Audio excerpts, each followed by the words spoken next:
about what is it that I want to accomplish today. Am I looking for a sale? Am I looking for a booking? Am I looking for a business launch and a business partner? And based on what I am looking for, what my goals are for my one-on-one, I'm going to pack differently. And what I'm going to pack may include some paper, some samples or a drop-off kit, catalog, prospecting package, and always, always, always my calendar. And in terms of keeping it simple, the two first things I want to do are be on time for my appointment. In fact, I'm one of those people, I'm always 5 minutes early. So that when you walk into the coffee shop, or if I am coming to your home, I will always be at the door or in the coffee shop a few minutes early. In the coffee shop, I'm waiting and I have my coffee and I ask, what can I get for them? The other thing is, one bag. One bag in, one bag out. And it's not my personal purse, it's my arm-on bag. And I have so many arm-on bags, but this is still on my favorites. I just think it's very classy looking. And everything that I brought with me today, I brought in that one bag. And what I do remember to do is slip in a $10 or a $20 bill so I can buy coffee for both of us. Okay? And by the way, that's business expense. Keep your receipt. Keep the table uncluttered. I've got a few things out here, but normally, especially at a small coffee table, I bring them out one at a time. I am going to walk through what I have with you, here with me. Your biggest attributes, though, and your biggest assets today are your wonderful smile and your attitude. And your attitude is, we're here to have fun, we're here to get to know each other a little bit better, and I'm here with a servant heart. What am I going to be able to do to help you? That's my goal today with our one-on-one. I explain my why very quickly, and my why is I was a retired gal when I found this business. I was looking for skincare and not a business, but when I got educated about what's out there in products and when I thought about the people I knew I wanted to do this business. And as Barbara said, my business has expanded so that I have clients and teams in Canada, the US, Australia, and the UK. It's wonderful. I am a Canadian. I winter here in Palm Springs. Dottie Zach is my wonderful upline. She passed me a sample in a yoga class. It was that simple. I called her 2 days later before she followed up with me, and I said, where do I get this stuff? I need it.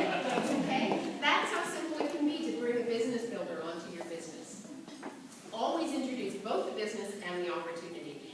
Don't assume people's motivation or whether they're interested or not. Ask. I present only the highlights at a one-on-one because you know what? I want to keep it to a 20 to 25 minute appointment, and that's what I tell people. Can we meet for coffee? It'll take 20 to 25 minutes for me to explain to you. So I talk about the highlights of the company, and Angela, I was so interested to see you with your catalog because you know what? That's one of the things I use in a one-on-one, and I say to them, this is a 32-year-old company, and look at this. We have an incredible commitment to our products, to the difference, to what we have as ingredients to make sure that they're pure, safe, and beneficial, what we don't have. And I also say, guess what? This company is concerned about the environment. We were green before it was fashionable to be green. We've always been green. And that's one of the things that I use in a one-on-one as a presentation. I also do have my wonderful little 4x6 presentation, Healthy, Wealthy, and Wise. I don't always go through every slide because it's going to take too long to do that, but I might tab them based on what I think I know about the individual I'm meeting.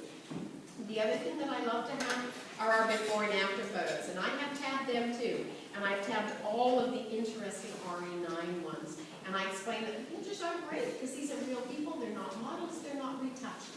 These are pictures of people who started to use our product and just had such amazing results they had to share it with us. So I go through just the highlights of the company, the products, the opportunity, and our networking industry because people have some false ideas as I did. I try not to overwhelm them. I try not to confuse them. It's part of the KISS principle too, keeping it simple, sweet. Because a confused mind or a mind that has seen too much or that you presented too much will say no. One of the things I have to watch is not to hose them down. My wonderful husband who loves and adores me says, you know what, sweetheart, you've got an on switch, but I think you're missing the off. Okay? So I'm learning to use my off switch and be quiet and listen. I want to leave them curious. I want to leave them wanting more.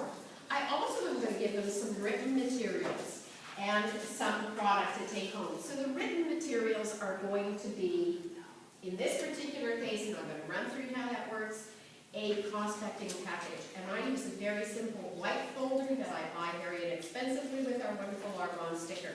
And inside you'll see my eye on Arbonne. I have dies X. I usually try and have some that are of an age of the person I'm meeting. I have our wonderful business brochure. And I usually give prospects this great little CD by Robert Kawasaki, The Business of the 21st Century. It explains about network marketing, and if you want to create wealth for yourself in the 21st century, network marketing is the way to go. So I love to do that. Depending on the person and when I might see them again, I'm either going to give them a sample, or I'm going to have my tester RE9 kit in a carry-on bag for them to take home with them. So they're going to go home with some reading material and some product at the end of our 25 minutes. Now, in terms of listening and learning, the appointment is all about them. It's not about you. It's not all about your stories. You want to tell them the couple, you want to tell them the products you like, but what you want to do is discover their needs, their desires, and their interests. I always ask for permission to get to know them a little bit. I always say, can I ask you a couple of questions just so I know you a little bit better before we go too far along this road? Never make judgments. Never make judgments based on their past. That's not a predictor of their future. Never make judgments based on their appearance. And two really quick examples. ENVP Dr. Gultaj Somani said that people saw her looking from the outside in and saw a successful physician who was a TV reporter on medicine in Vancouver, BC, and thought, she's got it all. And she says, when you scratch the surface, I was desperate. I was working 60, 70 hours a week. I never saw my little daughter. I had no time with my husband, and I was desperate for something else in my life, and I didn't know what it would be. And it became Arbonne. Another wonderful example of don't judge the exterior is ENVP Sharon Metzger. We heard her recently on the Go for the Gold call. Sharon, when she joined Arbonne, had been a nail tech, had to give it up because she contracted lupus and because of the chemicals in doing nails. She was living in an apartment where she was sleeping on her housecoat because she had no money. And she joined Arbonne and it changed her life, and she's an ENVP. So don't judge people. But when you sit with them, you want to ask things like, and in fact, I actually take a little clipboard with me, and I have questions that I bring with me, and I take notes when I'm doing this, so that they know I'm listening really carefully. Open-ended questions like, when I was dealing with Mary, how long have you been working at Costco, Mary? Gee, that must be interesting, fun, exciting. You can always find something, and then you pause and wait. And she said to me, actually, no, not very much. One of the things you can say is, what do you like most about your job? Like, hey, Mary, do you see yourself there in another 5 years, 10 years? Is this your dream job? No.